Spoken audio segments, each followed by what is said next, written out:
Hey guys, welcome back to the AR YouTube channel. और साल 2020 जब पूरी दुनिया एक महामारी के चपेट में आ चुका था, बस, ट्रेन, शिप, हवाई जहाज सब कुछ बंद पड़ गया। लाखों भारतीय विदेशों में ही फंस गए। ये सब कुछ देखते हुए भारत सरकार ने एक मिशन लॉन्च किया, वंदे भारत मिशन। इस मिशन के तहत पूरे देश में फंसे भारतीयों को वापस इंडिया लाना था। ये मिशन बेहद कारगर साबित हुआ। करीब 72 लाख भारतीयों को वापस इंडिया लाया गया। इस मिशन में एयर इंडिया ने बहुत ही अहम भूमिका निभाया। करीब 2 लाख बार प्लेन को उड़ाया गया इतने लोगों को वापस लाने के लिए। पर इन 2 लाख फ्लाइट्स में से एक फ्लाइट ऐसी थी जो कभी सही सलामत वापस लौट नहीं पाया। एक भयानक हादसे ने इस प्लेन के टुकड़े टुकड़े कर दिए। यह हादसा आखिर कैसे हुआ, आइए पता लगाने की कोशिश करते हैं आज के इस वीडियो में।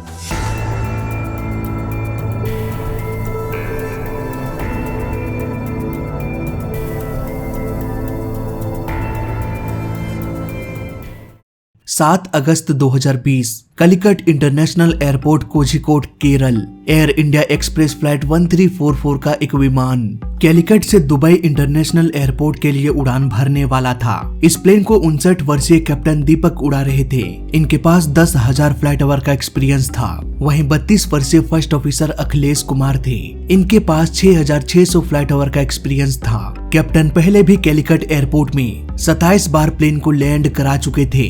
फ्लाइट 1344 के इंस्पेक्शन के बाद धीरे धीरे प्लेन टेक ऑफ कर गया।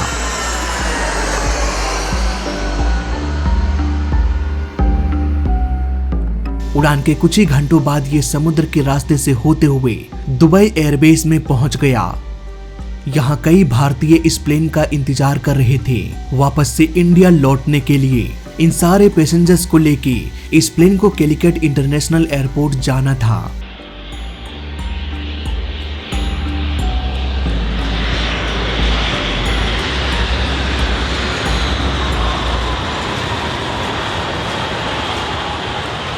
प्लेन दुबई इंटरनेशनल एयरपोर्ट में लैंड कर गया।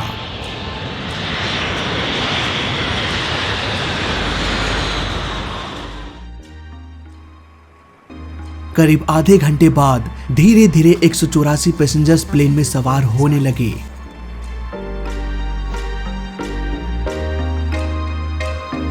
खाने पीने का सामान लोड किया जाने लगा। तभी एयर इंडिया के पायलट्स ने यह देखा कि कैलिकट एयरपोर्ट में लगातार बारिश हो रही है। तेजी से मौसम खराब होती जा रही है। जून जुलाई के भीषण गर्मी के बाद केरल में हालत इस कदर बदल गया कि कई दिनों से यहाँ के लोगों को खराब मौसम और बाढ़ का सामना करना पड़ रहा था। नॉर्मली जब एक प्लेन ऐसे एयरपोर्ट से उड़ान भरते हैं जहाँ मौसम बेहद खराब हो तो प्लेन में एक्स्ट्रा फ्यूल डाल दिया जाता है, क्योंकि क्या पता अगर एक बार में प्लेन सही से लैंडिंग ना कर पाए, उसे गो अराउंड करने की जरूरत पड़ जाए या फिर किसी दूसरे शहर के दूसरे एयरपोर्ट में जाने की नौबत पड़ जाए। ऐसे में एक्स्ट्रा फ्यूल की जरूरत पड़ती है। इसलिए एयर इंडिया में भी एक्स्ट्रा फ्यूल डाला गया। ATC ने रनवे 30 से प्लेन को टेक ऑफ कराने का परमिशन दे दिया। धीरे धीरे ये प्लेन टैक्सिंग करते हुए रनवे 30 पर पहुंच गया। शाम के करीब 4:20 में ये प्लेन उड़ान भरा। कुछ घंटे उड़ान भरने के बाद ये कैलिकट इंटरनेशनल एयरपोर्ट पहुंच गया। इस एयरपोर्ट में सिर्फ एक ही रनवे है जिसकी लंबाई 9,383 फीट है। इसके रनवे का नंबर 10 और 28 है। इस रनवे के दोनों ही छोर में गहरी खाई है। इस तरह के रनवे को टेबल टॉप रनवे कहा जाता है। एयर इंडिया अपने समय के अनुसार शाम के 7 बजे तक कैलिकट पहुंच गया। तेज तूफान और खराब मौसम की वजह से पायलट्स को आगे कुछ भी दिखाई नहीं दे रहा था। विजिबिलिटी बेहद कम थी। ATC ने रनवे 10 पर लैंड करने का परमिशन दे दिया।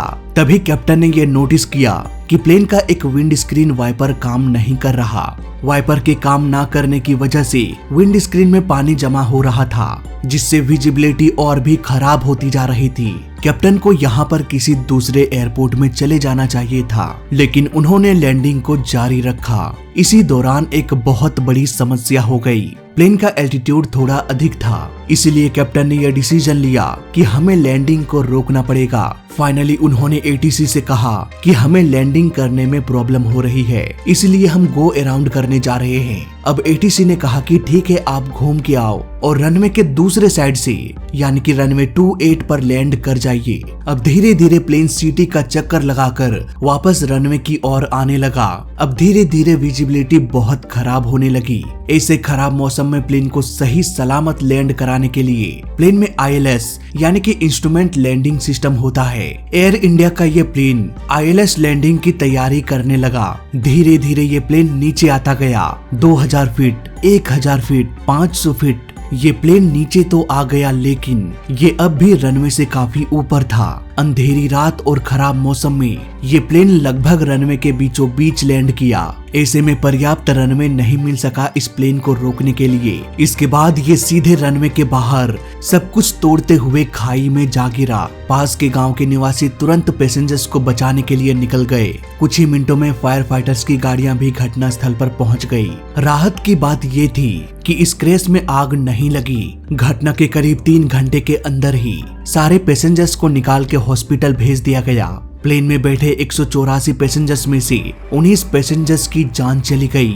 दोनों पायलट्स की भी मौत हो गई। प्लेन में सवार 4 क्रू मेंबर्स इस हादसे में जिंदा बच गए। हादसे में मारे गए पैसेंजर्स के घर वालों को 10 लाख रुपए देने का अनाउंसमेंट किया गया। जिनका उम्र 12 साल से कम था उन्हें 5 लाख और जिनकी हालत क्रिटिकल थी उन्हें 2 लाख और बाकी के लोग जिन्हें माइनर इंजरीज आई थी उन्हें 50,000 देने की घोषणा की गई। और जब तक वो सारे फिट न हो जाए मेडिकल का सारा खर्चा गवर्नमेंट उठाएगा। ये हादसा एयर इंडिया के सबसे भयानक हादसों में से एक था। दोस्तों, इस हादसे में बहुत सारे राज, बहुत सारे अनसुलझे सवाल थे। आखिर कैसे ILS सिस्टम होने के बावजूद भी ये प्लेन सही सलामत लैंड नहीं कर पाया। इवन 2 बार कोशिश करने के बावजूद भी पायलट्स प्लेन को सुरक्षित लैंड नहीं कर पाए। घटना के अगले ही दिन दोनों ब्लैक बॉक्स के डाटा को एक्सट्रैक्ट करने के लिए भेज दिया गया। उधर इन्वेस्टिगेशन की एक टीम भी घटना स्थल पर पहुंच गई।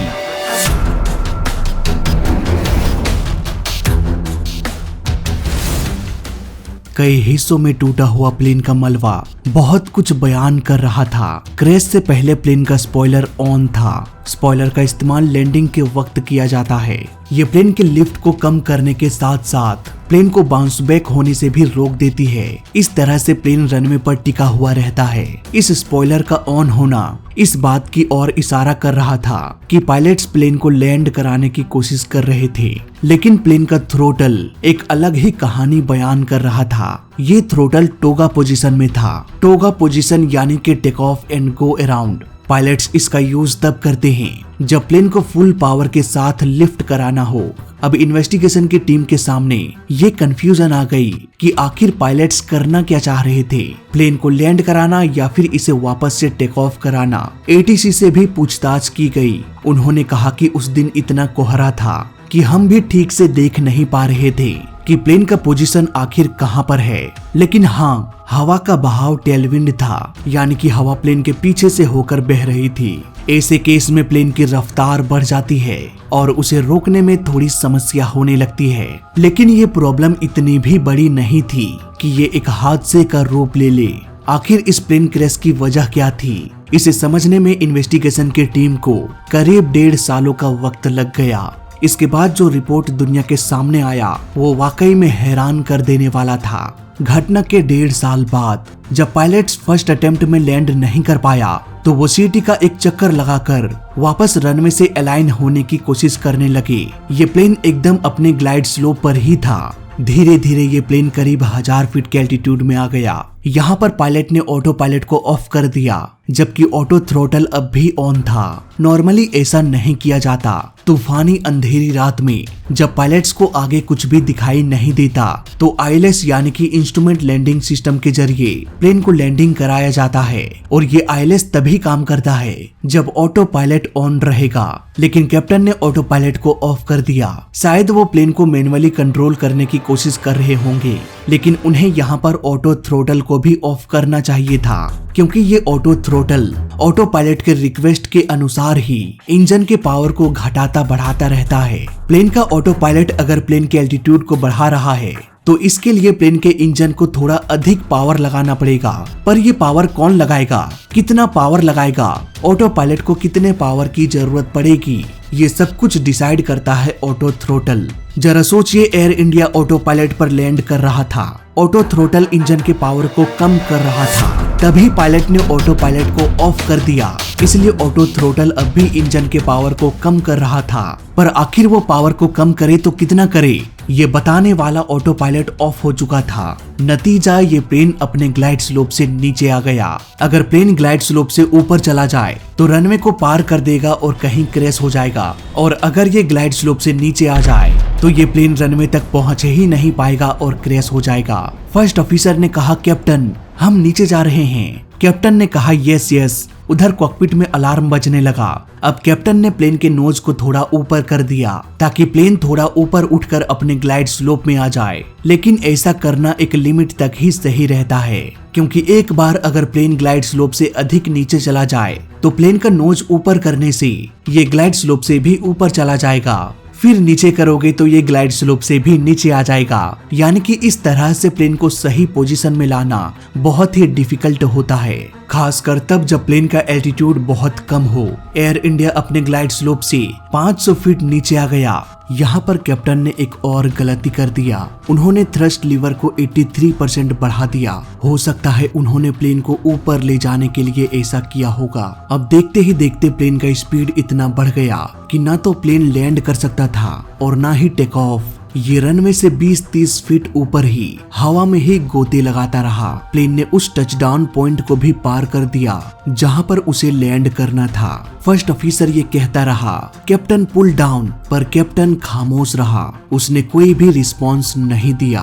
अब ये प्लेन रनवे के इतने आगे निकल गया कि फर्स्ट ऑफिसर साफ साफ रनवे के आखिरी छोर को देख पाने लगे। उसी छोर के उस पार खाई थी। उन्हें जल्द ही ये एहसास हो गया कि प्लेन अब लैंड नहीं कर पाएगा। इसलिए फिर से फर्स्ट ऑफिसर ने कहा, कैप्टन गो अराउंड। कैप्टन ने इस बार भी कोई जवाब नहीं दिया। ये प्लेन टचडाउन पॉइंट से करीब 4438 फीट दूर जाकर लैंड किया। अब यहाँ पर मैक्सिमम ब्रेक का इस्तेमाल किया गया। रिवर्स थ्रस्ट को भी इंगेज कर दिया गया। लेकिन कुछ ही सेकंड्स बाद कैप्टन ने रिवर्स थ्रस्ट को डिसंगेज कर दिया और कहा, ओ शिट, मे बी वो यहाँ पर गो अराउंड करने के बारे में सोच रहे होंगे। इसलिए उन्होंने मैक्सिमम ब्रेक को भी रिलीज कर दिया। अब ब्रेक्स डिसंगेज हो जाने की वजह से प्लेन का स्पीड एक बार फिर से बढ़ने लगा। लेकिन प्लेन को एक बार फिर से हवा में उड़ाने के लिए इंजन के पावर को बढ़ाना चाहिए था, पर कैप्टन ने ऐसा नहीं किया। उन्होंने इंजन के थ्रस्ट को नहीं बढ़ाया और एक बार फिर से रिवर्स थ्रस्ट को अप्लाई कर दिया। इसके तुरंत बाद फिर से मैक्सिमम ब्रेक का इस्तेमाल किया गया। मे बी कैप्टन को लगा होगा कि प्लेन उतने स्पीड को गेन नहीं कर पाएगा कि ये वापस से हवा में उठ सके। शायद इसीलिए उन्होंने फिर से ब्रेक्स को अप्लाई कर दिया। शायद वो काफी पैनिक हो चुके थे।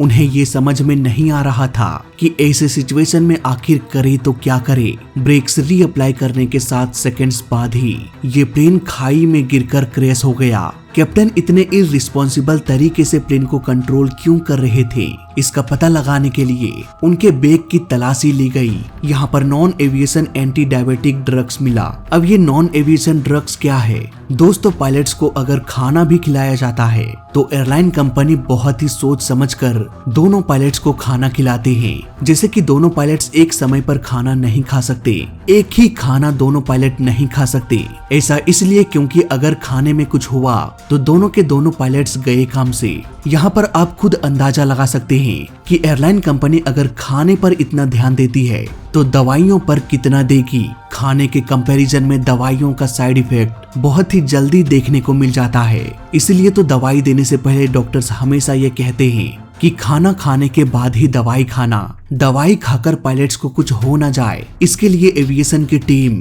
खुद ये डिसाइड करती है कि कौन सा दवाई पायलट्स को देना चाहिए और कौन सा नहीं। एयर इंडिया का कैप्टन नॉन एविएशन ड्रग्स ले रहा था, यानी कि वो दवाइयां जो एविएशन की टीम ने मना कर रखा है पायलट को खाने से। इस हादसे में चारों फ्लाइट क्रू जिंदा बच गए थे।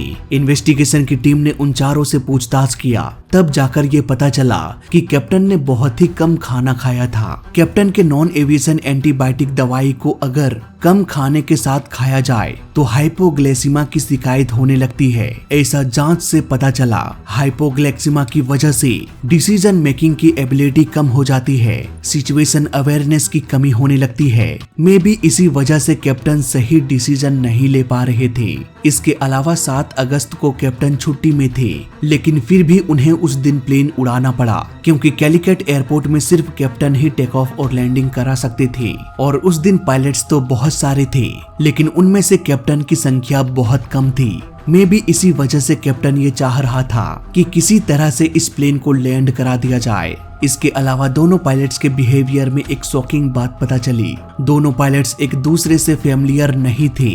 कैप्टन हमेशा तेज आवाज में को पायलट से बात कर रहे थे, वहीं को पायलट दबे आवाज में डर डर के बात कर रहे थे। कैप्टन के गलती करने पर जब फर्स्ट ऑफिसर ये कहता कि कैप्टन ये गलत है तो कैप्टन इरिटेट होने लगता। शायद उन्हें ये लग रहा होगा कि ये को पायलट मुझे सिखा रहा है। कैप्टन के बिहेवियर में एक एटीट्यूड की भावना नोटिस किया गया। यही वजह है कि फर्स्ट ऑफिसर कई बार चुपचाप रहा, इवन कैप्टन गलत डिसीजन ही क्यों ना ले ले। फर्स्ट ऑफिसर खुद को इस काबिल नहीं समझ रहा था कि वो कैप्टन के खिलाफ जाकर कोई डिसीजन ले। ये हादसा बेसिकली एक ऐसा हादसा था जिसे कभी होना ही नहीं चाहिए था। कई लोग टेबल टॉप रनवे की बात करते हैं कि अगर रनवे के दोनों तरफ खाई है तो ऐसे एयरपोर्ट्स को बंद क्यों नहीं कर दिया जाता, या फिर कम से कम खराब मौसम में इन एयरपोर्ट्स को बंद कर देना चाहिए। दोस्तों, यहाँ पर आपका कहना सही है। अगर एयर इंडिया का ये विमान कैलिकट एयरपोर्ट के बजाय दिल्ली के इंटरनेशनल एयरपोर्ट में लैंड करता तो मे भी ये हादसा टल जाता। तो क्या करे, ऐसे हादसों को रोकने के लिए सारे टेबल टॉप रनवे को बंद कर दे? दोस्तों, यहाँ पर मेरा जवाब है नहीं। यहाँ पर खतरा टेबल टॉप रनवे से नहीं है, खतरा गलती करने से है। सपोज अगर रनवे की लंबाई 13,000 फीट है और पायलट कोई गलती कर देता है, वो अपने ग्लाइड स्लोप से ऊपर चला जाता है, तो ये प्लेन 1,000 या 2,000, चलो मान लेते हैं 3,000 फीट आगे जाकर लैंड किया, तब भी इस प्लेन को रोकने के लिए इतना लंबा रनवे होगा कि ये प्लेन आराम से रुक जाएगा और 1,000-2,000 फीट रनवे बच भी जाएगा। चाहे प्लेन का ब्रेक फेल हो जाए, चाहे रिवर्स थ्रस्ट काम करना बंद कर दे, तब भी कोई प्रॉब्लम नहीं होगा क्योंकि रनवे बहुत लंबा है। मैंने पहले भी कहा है कि पायलट के 1000 गलतियों को एक लंबा रनवे माफ कर सकता है, लेकिन अगर इन 1000 गलतियों में से एक भी गलती अगर शॉर्ट रनवे में हो जाए, टेबल टॉप रनवे में हो जाए, तो वो एक गलती प्लेन को क्रैश करा सकता है। इसलिए प्रॉब्लम एयरपोर्ट्स में नहीं होता, बल्कि प्रॉब्लम गलती करने से होती है। अगर किसी भी तरह की गलती ना हो तो चाहे वो कैलिकट इंटरनेशनल एयरपोर्ट हो या फिर इंदिरा गांधी इंटरनेशनल एयरपोर्ट, बात बराबर है। इसलिए तो कैलिकट एयरपोर्ट में सिर्फ एक्सपीरियंस कैप्टन को ही टेक ऑफ और लैंडिंग का परमिशन मिलता है ताकि किसी भी तरह की गलती ना हो। पर एयर इंडिया की किस्मत शायद इतनी अच्छी नहीं थी। तो फिलहाल इस केस स्टडी में अभी तक के लिए बस इतना ही। वीडियो अच्छा लगा तो लाइक कर देना, बुरा लगा तो डिसलाइक कर देना, और दोनों ही केस में इस चैनल को सब्सक्राइब कर देना क्योंकि इस चैनल में सीखने के लिए बहुत कुछ है। तो मैं मिलता हूँ आपसे अगली वीडियो में, तब तक के लिए देखते रहिए और सीखते रहिए। जय हिंद, वंदे मातरम।